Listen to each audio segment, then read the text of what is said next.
Silindir kapağının söküm işlemlerinde egzoz manifoldunun sökümünü hızlıca geçip daha sonra bununla ilgili detaylı bir video yayınlayacağımı söylemiştim. Bu videoda da hem egzoz manifoldu hem de komple egzoz sistemini dışarı alarak gerekli temizliği yapıp yalıtım ve boyamasını gerçekleştirerek bu bölümün restorasyon işlemlerini tüm detaylarıyla sizlere anlatacağım.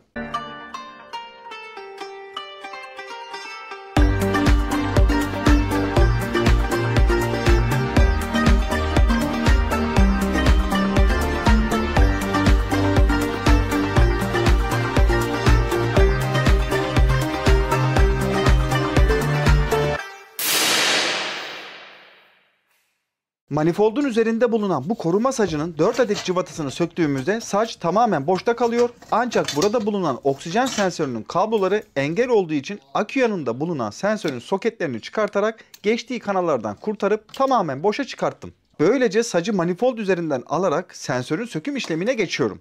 Uygun bir yarıklı lokma ile oksijen sensörünün manifold üzerindeki yerinden gevşetip çıkartılmasını sağladım. Hava yakıt karışımının epey bozuk olduğunu sensörün yüzeyindeki kurumlardan görmek mümkün.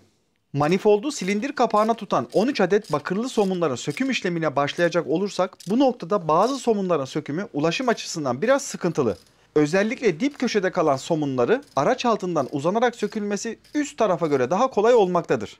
Buradaki tüm somunlar söküldükten sonra manifoldu egzoza sabitleyen 4 adet cıvatayı sökebilmek için araç altına geçtiğimizde direksiyon mekanizmasının hemen üstündeki bu ısı kalkanlarını sökmemiz gerekiyor. Sacları sabitleyen cıvataları gevşettikten sonra sacı yerinden alıyoruz. Gördüğünüz bu noktadan uzun bir ara kol ile manifoldu egzoza sabitleyen cıvataları da teker teker söktükten sonra manifoldumuzu üst bölgeden alabiliriz. Egzoz manifoldunu montajlandığı yerden dikkatli bir şekilde aldıktan sonra temizlik işlemine geçiyoruz. İlk olarak sacların üzerindeki sertleşmiş kalıntıları temizlemesi için çıraklara verip işlemleri yaptırdım. Alt ve üst sacın kaba temizliği yapıldıktan sonra manifold üzerindeki pasları giderebilmek için MOS2 katkılı bu kimyasalı her tarafına uyguladık. Pas sökücü manifoldun yüzeyine işlerken sacların yıkama işlemini gerçekleştirerek tozlarından arındırdım. Aynı şekilde manifoldu da yıkadıktan sonra parçalarımız artık boyama için hazır diyebilirim. Temizlenen ve yalıtımı yapılmış parçalara şöyle bir baktıktan sonra boya için ısıya dayanıklı egzoz veya soba boyası denilen boyaları kullanmanızı tavsiye ederim. Manifold ve sacların boyama işlemi devam ederken ben de kullandığım ve daha önceden tecrübe ettiğim markalar hakkında bilgi vereyim. Bildiğiniz üzere daha önceden BMW aracımın egzoz hattını da Motip marka koyu gri ısıya dayanıklı boya ile boyamıştım. Ancak yaklaşık 2 yıl sonra boya alttan gelen pas ile özelliğini büyük oranda kaybetti diyebilirim. O boyanın yüzey görünümü çok güzel fakat ömrü kısa olduğundan bu sefer de MXS markayı denemek istedim. İlgili videoyu da sağ üst köşeye ekledim, merak edenler oradan bakabilir. Her iki marka ismi de verdiğimden reklam olarak belirteyim ancak herhangi bir işbirliğinin söz konusu olmadığını belirterek kaldığımız yerden devam edelim. Boya kuruduktan sonra sacların ve manifoldun son halini görüldüğü üzere bence boyanın kapatıcılığı ve rengi gayet güzel. Kaput altındaki ısıyı düşürmek için daha önceden yine BMW aracımda da uyguladığım ve sonuçlarından epey memnun kaldığım egzoz yalıtım işlemini de bu noktada uygulamak istedim.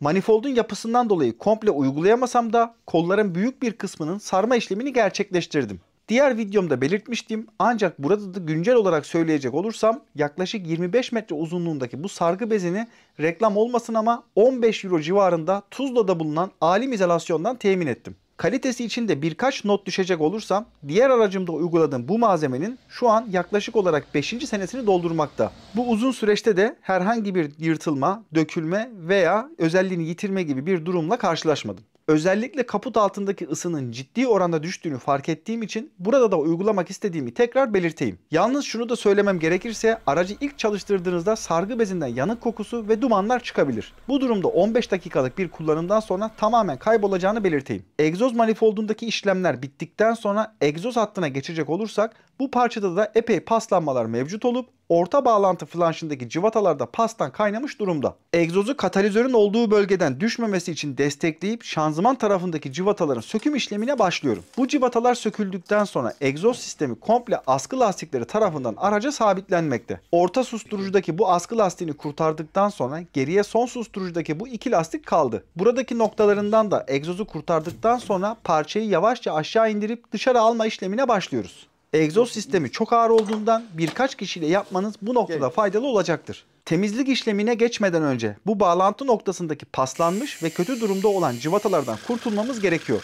Bu cıvatalar normal yolla sökülemediği için hepsini orta noktalarından keserek ancak sökebildik. Genel olarak egzoz sistemine baktığımızda sürekli dış etkenlere ve sıcağa maruz kaldığından ve yılların verdiği yorgunluktan dolayı epey korozyona uğramış. Üzerindeki pas ve kabarmış metal parçalarını tel fırça ile mümkün olduğu kadar temizlemeye çalıştım. Çamur ve pas kalıntılarını temizleyebilmek için de bu noktada Electro Clean veya likit olarak geçen bu sıvıyı egzozun tüm yüzeylerine güzelce uyguladım. Daha sonrasında ağır kir çözücüyü aynı şekilde egzozun tüm yüzeylerine mazot tabancasını kullanarak püskürttüm. Bu işlemlerden sonra yaklaşık 15 dakika bekleyip köpükleme işlemine geçiyorum. Buraya kadarki amacımı söyleyecek olursam boyanın alt zeminini temizleyebildiğim kadar temizleyip zaten dış etkenlere maruz kalacak bu parçanın boya tutuculuğunu artırmaya çalıştım. Yapılan boya korumasıyla pasların ilerleyişi tamamen veya kısmen durdurulacağı için egzozdaki delinme veya kopmaların da önüne geçmiş olacağız. Tabi tüm bunların yanında alttan bakınca daha şık bir görüntüye de sahip olacak diyebilirim. Egzozun dış yüzeyini tazyikli su ile yıkadıktan sonra manifoldu boyadığım aynı boya ile boyamaya başlıyorum. Ben boyamayı yaparken sizlerden gelen bazı sorulara da cevap verecek olursam özellikle işlemleri yaparken neden konuşmuyorsun, sonradan seslendiriyorsun gibi sorular geliyor. Bazı videolarım sizin istediğiniz gibi olsa da artık son zamanlarda biraz zor olmasına rağmen sonradan seslendirmeyi tercih ediyorum. Çünkü çekim alanında davetsiz misafirlerin olması ve gereksiz bölümleri silmek adına sadece saf bilgiyi aktarmak, boş ve gereksiz konuşmalardan uzak bir video bence daha güzel. Diğer sorulardan bir tanesi ise bu restorasyon ne kadara mal olacak, bütçemiz ne olmalı, aracı satıyor musun, bak falanca kişi de kanalında restorasyon yapıyor, onu örnek al gibi yorumlar da geliyor. Şunu baştan belirtecek olursam araç restorasyonu tamirciye aracı verip ücret karşılığında başında durarak çeşitli yönlendirmelerle maalesef yapılamaz. Siz ne kadar ücretini verseniz de yapacak kişi, buna ben de dahil olmak üzere, belli bir para karşılığında bunu yapmaktadır. Dolayısıyla bir zevk ve hastalık işi olan bu sürecin merkezinde olmak yerine kenarda durmak bence istenilen sonucu vermez. O işte zaten restorasyon olmaz. Bütçe konusuna gelecek olursak tamamen alacağınız aracın durumuna göre değişen bir miktar diyebilirim. Benim gibi çok ince detaylara giriyorsanız harcayacağınız paranın haddi hesabı yok diyebilirim. Mesela benim şu anki aracın sadece malzemeleri 700.000 TL civarında tuttu ve bunun içinde motor rektifiyesi yok. Videodaki aracın motoru çok düzgün olduğu için alacağınız araçlarda eğer yüksek kilometre ise buraların bakım onarımı da maliyeti arttıracaktır. Kısaca özet geçmek gerekirse az parayla veya başkasının peşinde dolanarak maalesef bu iş istenilen seviyede yapılamaz. Onun adı da restorasyon olmaz. Son olarak sadece işçilik hariç harcanan bu meblağlara bağlı olarak ve daha yayınlanacak 20'den fazla videoya istinaden aracımın şu an için satılık olmadığını belirteyim. Egzozun boyama işleminden sonra bence son hali eskisine göre çok daha iyi oldu. Umarım sizler de beğenirsiniz. Daha önceden sökmüş olduğumuz ısı kalkanları da çok kirli olduğundan bunların da ufaktan temizlik işlemini gerçekleştirdim. Altta kirli ve soluk gözükmesin diye bunları da çok gerekli değil ama ısıya dayanıklı boya ile boyadım. Son halleri de görüldüğü üzere gayet tatmin edici. Daha önceki videolarımda da egzoz askı lastiklerinin çok kötü olduğunu ve bunların da değişeceğini belirtmiştim. Yine Febi ile işbirliğimiz sonucunda katalizörün olduğu bölgedeki askıya alınan lastik Febi 15706 kodlu parçasıdır. Ben yanlış sipariş ettiğimden şekli biraz farklı olsa da tam uyum sağladı diyebilirim. Orta susturucu bölgesindeki bu askı lastiğini de Febi 07365 koduyla parçacınızdan sipariş edebilirsiniz. Ön ve ortadaki bu lastiklerin montajını yaptıktan sonra son susturucunun olduğu yerde de 2 adet Febi 144 nolu lastikten temin edip bunların da montajını gerçekleştirdim. Bu noktadaki gerekli bilgileri verdikten sonra ek olarak dilerseniz çoğu araçta bulunmayan ve önemsenmeyen darbe önleyici takozun da kodunu sizlerle paylaşayım. Bu parçada son susturucunun okla gösterilen yerinde durmaktadır. Isı kalkanlarını da aracın altına montajladıktan sonra görüntüsü bu şekilde oldu. Aynı zamanda çok detaya girmedim ama motor takozunun üstündeki sacı da güzelce boyadım. Ayrıca şimdilik unuttuğum ancak son susturucunun üstündeki ısı kalkanı da arka traves indirme bölümünde ayrıca sökülüp bu parçanın da temizlik ve boyaması gerçekleştirilecektir. Yine ek bilgi olarak söylüyorum. Hazır egzoz inmişken şaft da sökülüp buradaki takozlar ve askı bilyaları da değişti. Bu değişimde dikkat edilmesi gereken çok önemli noktaların olduğunu belirterek yakın zamanda onunla ilgili videoda kanalımda yayınlanacaktır. Ayrıca hazır sökmüşken altı pis, temiz sacları niye taktın gibi eleştiriler de alabilirim. Ancak motorun kapak kısmı söküldüğünden ve işlemlerimize motor, yürüyen, güç aktarma, elektronik ve kaport olarak gideceğimiz için sonradan buraların gerekli bakımını yapmak şartıyla ve aracı test etmek önceliğim olduğu için şimdilik buralar es geçildi. Zaten merak etmeyin, aracın altı yıkanarak travers, diferansiyel, akslar vesaire ne varsa bunların hepsi sökülerek parça parça ayrıyeten sizlerle paylaşılacak. Siz bana güç kuvvet dileyin, ben hepsini en kısa zamanda inşallah atmış olacağım.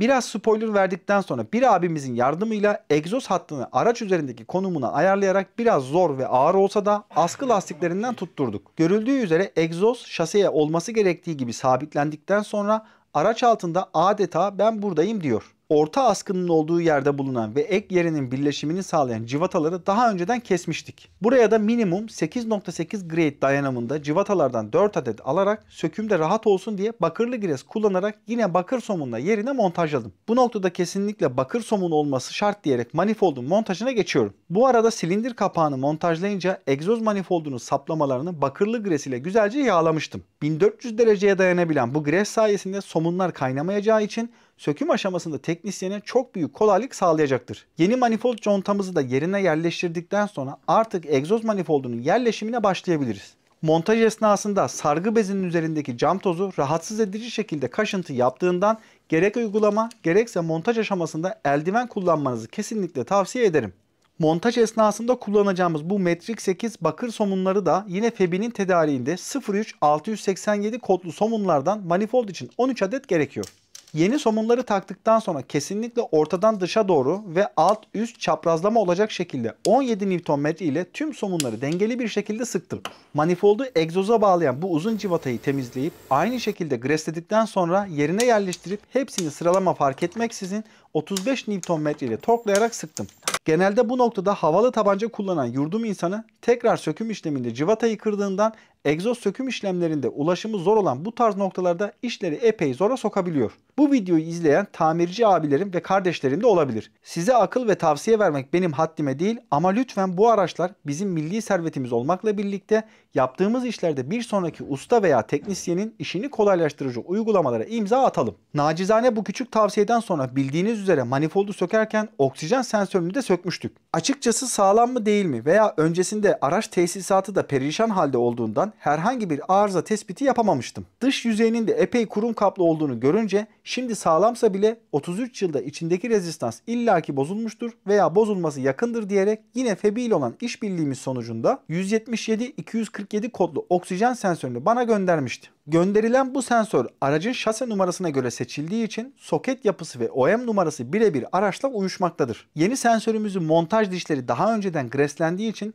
herhangi bir uygulama yapmadan uygun anahtarla sensörü yerine montajladıktan sonra soketi bağlamadan önce ısı kalkanının manifold üzerindeki yerine montajlamamız gerekiyor. Tabi bu arada tesisatı klipslere tuttururken külbütör kapağı ve manifoldun da tertemiz bir şekilde durduğunu görmektesiniz. Çok yakın zamanda bunlarla ilgili neler yaptık, nelere dikkat ettik onları da paylaşacağım. Elektrik tesisatının bağlantısını da yaptıktan sonra uyguladığımız yalıtım malzemesinin de ilk çalıştırmada biraz koku ve duman yapabileceğinin uyarısını tekrar yaptıktan sonra alt tarafa bir kez daha bakarak yorumu sizlere bırakıyorum.